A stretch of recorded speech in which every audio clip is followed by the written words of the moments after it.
Welcome to the Lifestyles Unlimited Real Estate Investor Radio Show, a real estate investment program. Listen and learn how to use real estate to build wealth and passive income streams for you and your family. We bring you experts every day to discuss and answer your questions on everything from single-family homes all the way up to 600-plus unit apartment complexes. And now, the Lifestyles Unlimited Real Estate Investor Radio Show.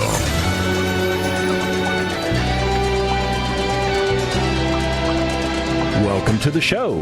My name is Al Gordon, and as always, we're working on your financial freedom. 40.1 million. Yeah, that's the stat I'm going to throw out at you today. 40.1 million. And you think, well, what is that? Is that like how much you're worth? Is that how many, passes Tom Brady has thrown? What is that? What is that 40.1 million? Well, according to weareapartments.org, that is the number of apartment residents. Yeah, there are a lot of people in America that live in apartments, and they call those apartments home. It's an awesome thing. I think the American dream consists of the right to pursue happiness and the right to pursue whatever you choose to pursue, whether it's financial, whether it's religious, whether it's educational, whether it's some of all that, whether it's, part of the things I didn't even talk about. But I also think one of the most valuable things that we have in America is the ability to call a certain place home. Now, whether you own that home, whether you rent that home, I think it's important for people to have a home. There is a homeless problem in America. I get that. But I don't think the solution is to just go out and rent hotel rooms for them or to go out and give them vouchers for places to live. I think that homeless problem needs some additional attention, but that's not what I want to talk about today. What I want to talk about today are the 40.1 million people that reside in apartments. If you've ever shopped for an apartment, you'll know that depending on where you look, depending on what location in town, depending on what the owner of that apartment complex chooses to do, you're going to see everything from really, really nice apartments to pretty nice apartments, maybe not with, premier amenities and things like that. You're also going to see clean, functional workforce housing, which is just that. It's a nice place for people to call home. And then you're going to see just the junk that exists in the inventory out there, because there are slumlords out there. There are people that don't do the right thing by their residents. I mean, they just exist. They're out there. Now, Lifestyles Unlimited, we absolutely believe in providing clean, functional workforce housing for a population of America that absolutely deserves to have it. And if you've ever shopped for apartments, you've seen everything along that spectrum. You've seen the really nice Class A properties, the brand new construction with all the amenities and the price tag that goes along with it. You've seen apartments in a more established part of town that is very nice. It's very beautiful. It may not come with all of the amenities of those Class A properties, but it's a beautiful place to live, and it provides enough basic amenities like maybe a pool or a clubhouse or a place to work out or a dog park, that you have everything that you need right there in the community. We like to call those Class B properties. And then you've got the Class C properties, which are the really nice properties that have been, for the most part, depending on who owns them, by the way, that have been fixed up and made very nice, a very nice place to call home. And maybe it's in an even more established part of the community, but it's convenient to where you work. It's convenient to all of the things that city or town offers.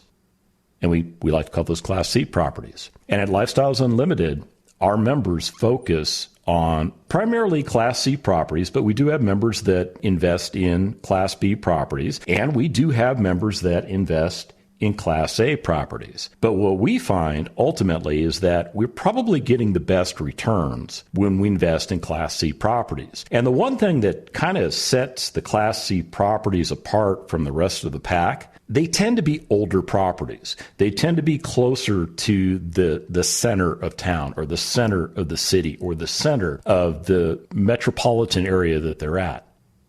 And at the end of the day, everybody needs a place to live. And when you look at that stat of 40.1 million apartment residents, that tells me there's a lot of people in America that are renting apartments. Now, there's a lot of people that own homes. There's a lot of people that own condominiums or townhomes, and I get that. But not everybody wants to own. There is actually a concept among people in their 30-somethings, I guess we call them millennials, and one of the things that they're concerned about is the fact that they saw their parents go through what happened in 2008 with the real estate market. And as a result of that, they're not absolutely convinced that owning property is the way to go. And they choose to rent. And these are people that become outstanding residents for your property.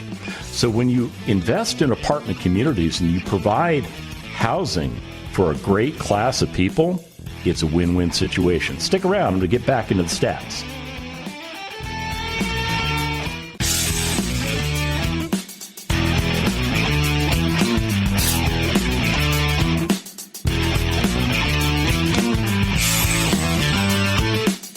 Welcome back to the Lifestyles Unlimited Real Estate Investor Radio Show. It's time to turn up the volume and fine-tune your passive income plan so you can create the lifestyle you've always wanted. Welcome back to the show.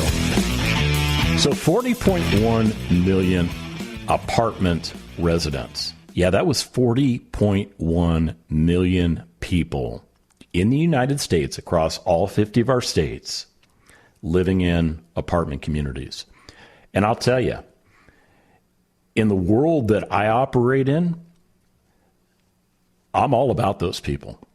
I love providing clean, functional workforce housing for a segment of our population that absolutely deserves to have it. Because I remember back in the days when I was renting, and that occurred at various times in my life, just depending on what was going on with me personally, financially. It also depended on where I was living, whether I could even afford to buy anything. And I remember way back in the 90s, I'm going to take you all the way back to 1993. I was in the military, and I was transferred to one of the most beautiful places in this country, a place called San Luis Obispo, California. It is located on the Central Coast. It is a smaller community. It's just a really nice place. I could spend the rest of the show describing San Luis Obispo, California to you. But when I got there, I was still single at the time, and I was looking around for, well, maybe I could buy something. I think I was a lieutenant in the Army at the time, and I made okay money. I didn't make great money. And I had some student loan debt as baggage in my life because, unfortunately, I had to pay some money to go to school. And when I got there and I looked around at all of the opportunity to buy, one of the things I found out about San Luis Obispo and the surrounding areas, by the way, was that they had no growth policies in place. In other words, there were restrictions or moratoriums on new construction, people that were renovating houses. One of the ways that they would deal with a property that really should have just been knocked over and hauled away, they had to keep some of the original property in order to rebuild. It was considered a remodel at that point. So, people would keep like the front wall or whatever they did. But here was the crazy thing. I couldn't afford to buy anything. I was priced out of the marketplace. That's kind of what happens in California. And I had to look for a place to live because where I was assigned, there was no base housing for me. So I had to go out on the local economy, which I did.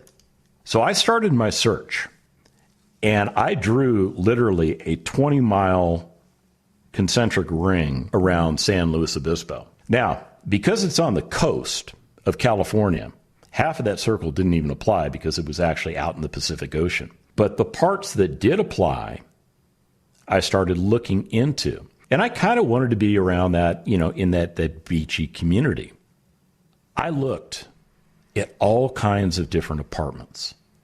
I looked at all types of housing that was made available to me to rent in my price range. I think back then I was paying, place I finally settled on, it was like $750 a month. We're going back to 1993. That was actually pretty big rent. And I remember looking diligently for places to live, and property after property after property was just dirty, disgusting, not well kept, didn't offer me clean, functional workforce housing, which was exactly what I was looking for. And then I finally stumbled upon a real estate investor that had just remodeled a property. And when I walked in, wow, the place was nice. It was inviting. There were new appliances. The cabinets had all been, I don't know what they did. I don't know if they painted them. I don't know if they just resurfaced them. I don't know what they did, but it looked great. And this was a 2-bedroom, 1-bath property that actually had an attached garage. And, if I went out onto the back porch, which was really not much bigger than, 6 feet in depth across the width of the property, on a clear day, I could see the Pacific Ocean. And I thought, man, this is it. I'm going for it. And I rented that property. And what attracted me to that property was the fact that I had finally found something that was nice, that I didn't feel like I had to go into and spend an entire weekend cleaning up and repainting. But there are people that own properties out there that think that, that's what you need to do as a resident. And I think that's absolutely wrong. I think if you're going to own property, you need to have pride of ownership. And as a part of that pride of ownership, you need to put the best product you can put into the marketplace so that you attract the best class of residents to that property. Now, I lived there for about 2 years. I paid my rent on the first every month. As a matter of fact, I remember back in those days, we relied on the United States mail system. And you actually wrote a check for your rent. And what I would do, literally, on about the 25th of the month, I would write that rent check out and I would put it in the mail because I wanted to make sure that the owner of that property got that check by the first of the month, because that was the deal that I entered into. And I lived in that property for 2 years. I took care of that property. I enjoyed living there. When I had a problem with that property, that owner made sure it was remedied. I remember one time, I think the dishwasher went out. And I'll tell you what, she had a repair technician there literally that day. And when they determined that the appliance was unserviceable, in other words, it wasn't worth fixing, I had a brand new dishwasher the next day in that property. And I'll tell you what, that is somebody that understands the importance of the relationship between a resident and an owner. And that's really the way it should be. But getting back to these stats, 40.1 million apartment residents. Now, that doesn't include people that are renting houses. That is strictly in the multifamily space. That's a lot of people. And as I look at the rest of the stats, one of the things that really strikes me is the fact that 47% of the United States apartments that are out there were built before 1980. And that's actually kind of an interesting stat. When we get back, I'll explain why. Stick around.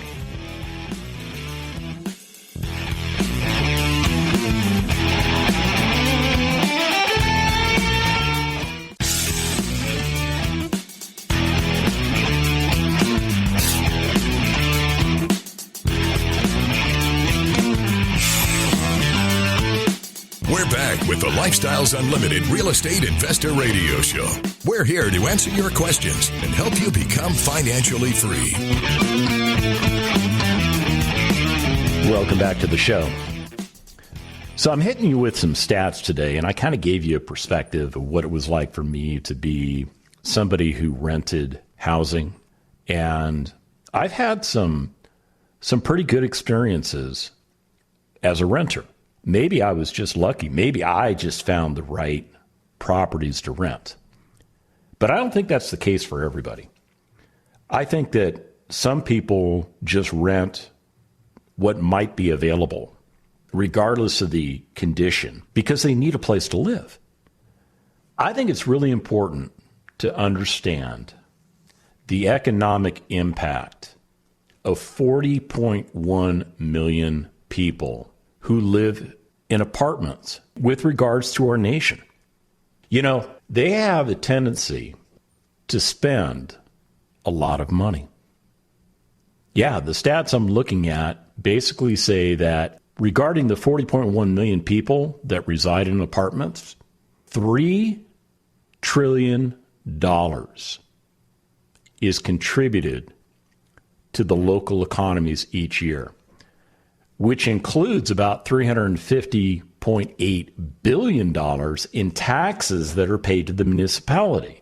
And hopefully the municipality is doing what it's supposed to do to maintain infrastructure and the things that government really should do.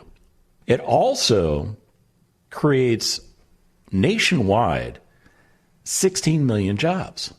There is a huge economic impact that's created by providing housing for people. When I'm saying 40.1 million people, I'm just talking about the people that actually live in apartment communities. Those are defined as properties that are 5 units or more.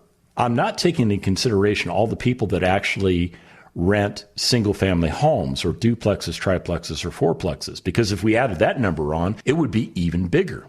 Now, 21.9 million apartment homes. So you've got 40.1 million people living in 21.9 million apartment homes. And when you think about the economic impact of all of these apartment homes across the nation, it's very significant. The operation of the country's apartment homes contributes $175.2 billion to the local economy each year, which includes $58 billion in property taxes and creates 341,000 jobs. Yeah, the apartment industry is a big element of our economy. And if the pandemic has not taught us anything, it has taught us that people need a place to live. And that place to live has, in the last 10 months, has really also been a place to work, a place to raise our children, a place to school our children, a place to interact with other people while socially distancing through Zoom or whatever you use to communicate with other people. Some parts of the country are still in kind of a lockdown mode. Other parts aren't. So the importance of housing has never, ever, ever, at least in my lifetime, been more important than it is now.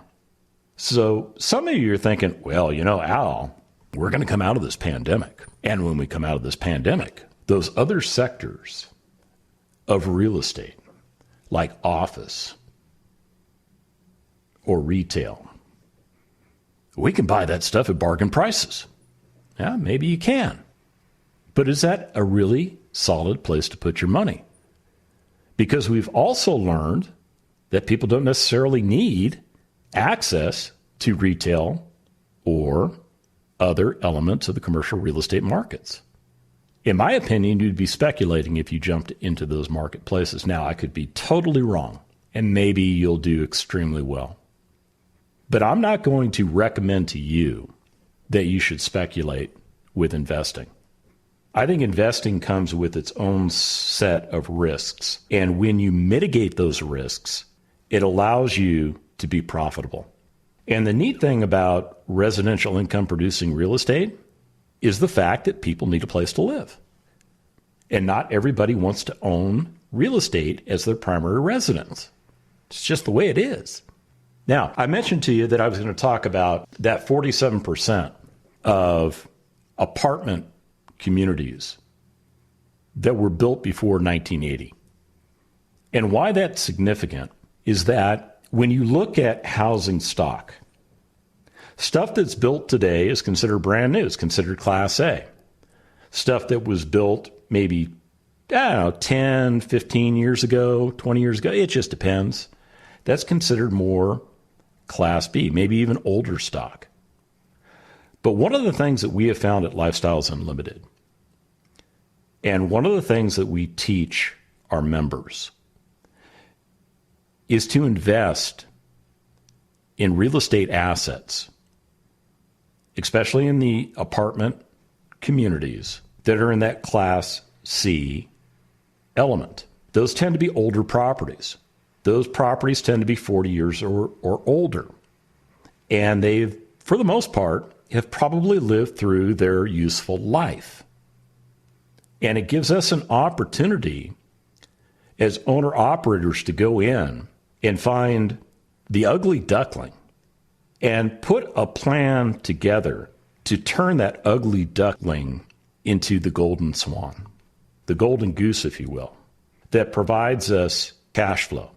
It provides us the ability to force appreciation. Because if you look at all the metropolitan areas in America, they all have concentric rings around them. In other words, growth occurs from the center out.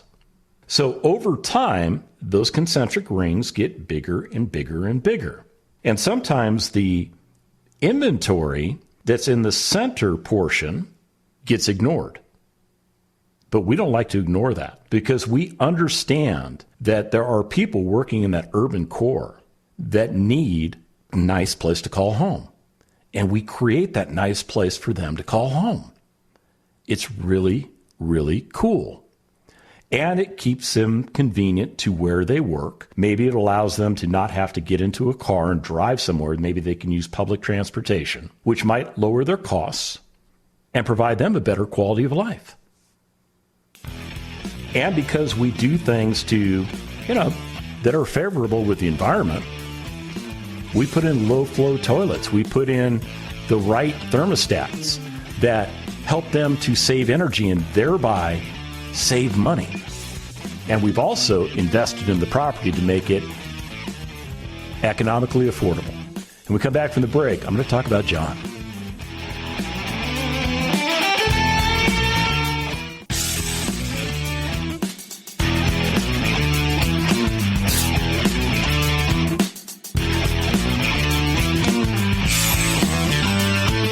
Welcome back to the Lifestyles Unlimited Real Estate Investor Radio Show. Now, let's get back to your map to financial freedom. Welcome back to the show.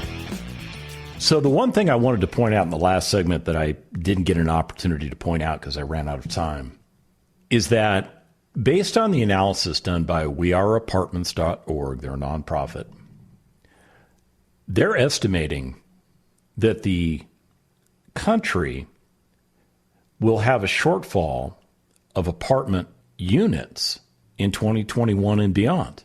You see, what they're saying is that we need to build nationally 328,000 units to keep up with demand because our population is expanding.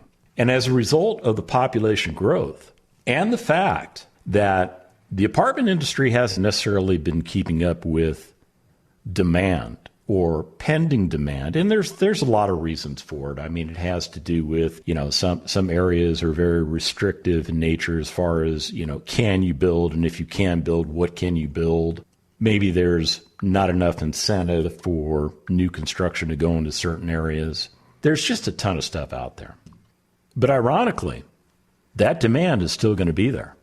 So we need new construction. We also need renovation of existing stock because not everybody wants to rent a place that's an hour away from where they work. And that's where we come in. We're really good at finding properties that need a little bit more than TLC. We'll go in and do the heavy lifting. We'll put the foundations level. We'll replace the roofs. We'll replace the air conditioning and heating systems. We'll go into the interiors and gut them if we have to, and create something that is beautiful in its place. And then we'll make that beautiful property available to people that are desperately looking for clean, functional workforce housing. That's the way it works. Now, when we went to break, I said I was going to talk about John. Last week, I had John on the show. And John is 32 years old. He started investing in real estate at the ripe old age of 18. He basically took the money that his dad had saved up for him to send him to college. And before John went to college, he was given a choice. Take the money, go to college, get a degree, consume all the money, and good luck in the workforce. Or take the money, invest it in real estate, build the business up correctly, and see where it goes. He took the business route. He did. And I'll tell you what, he's been on fire ever since. I mean, John, when I had him on the show, he mentioned he has over 2,500 units of real estate. Now, all of his properties are in the greater Houston area. That's the market that he knows. That's the market he invests in. And he started with a 50-unit apartment community. And he literally learned from the ground up how to own, operate, rehabilitate, do all the things necessary in the business to create a flourishing property.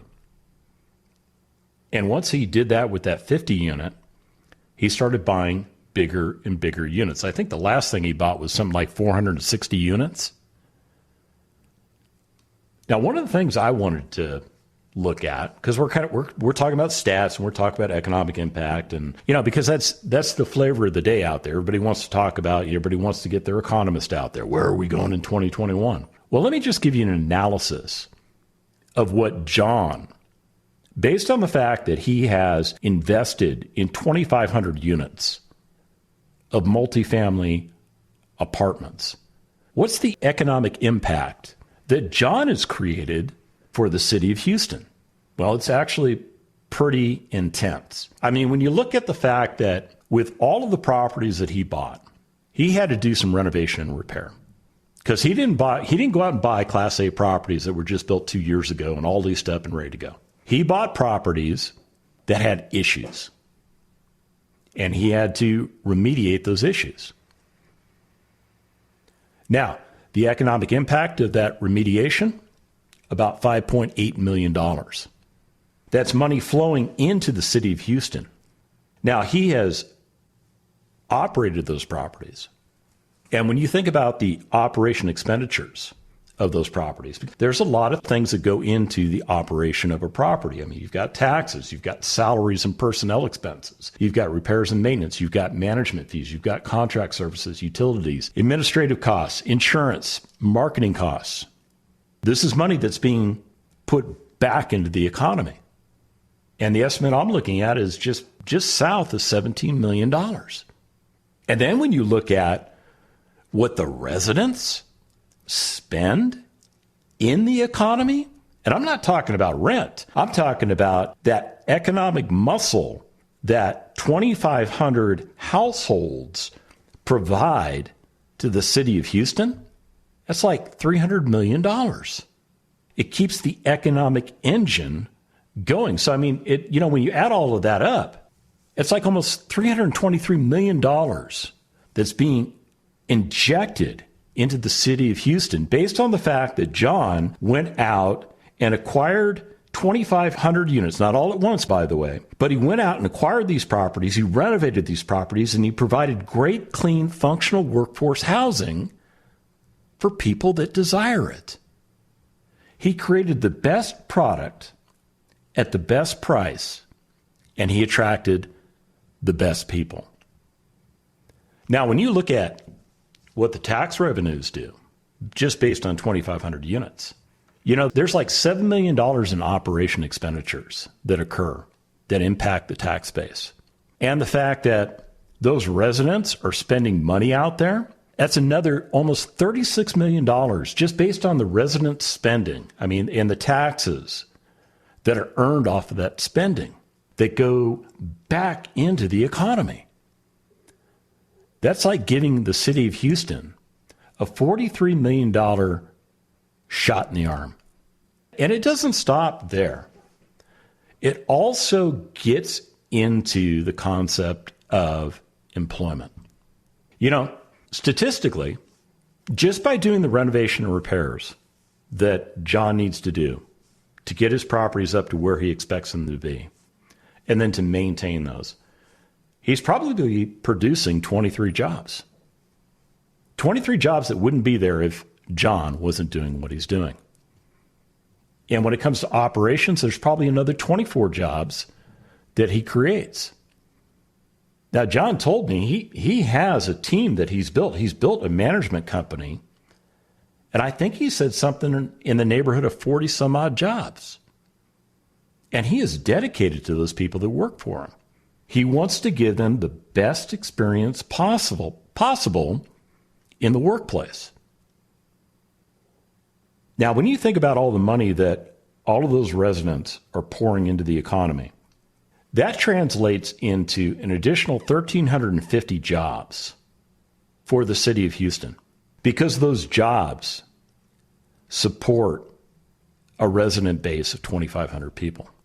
I mean, those are things everywhere from a doctor, a dentist, dare I say it, a financial planner. There's all kinds of jobs out there that are created just based on the fact that people spend money. I mean, look at the grocery stores. If those 2,500 people weren't there, you wouldn't be hiring people to stock the shelves, and you wouldn't be paying for transportation expenses to bring goods and services in. So, you know, based on my rough calculation, John is responsible for about 1,400 jobs if you really peel back the onion and look at it. So what you need to do is make a decision. Do you want to make a difference in other people's lives? Do you want a little piece of that economy working on your behalf so that you can change the life that you're currently living? Go to freeworkshoplivestream.com. That's freeworkshoplivestream.com, and we'll show you how we do it. And remember, it's not the money, it's the lifestyle. The Lifestyles Unlimited Real Estate Investor Radio Show is for entertainment purposes only. Please consult a professional regarding your personal investment needs. Nothing presented on the Lifestyles Unlimited Real Estate Investor Radio Show constitutes an endorsement, recommendation, offer, or solicitation to buy or sell any product or security.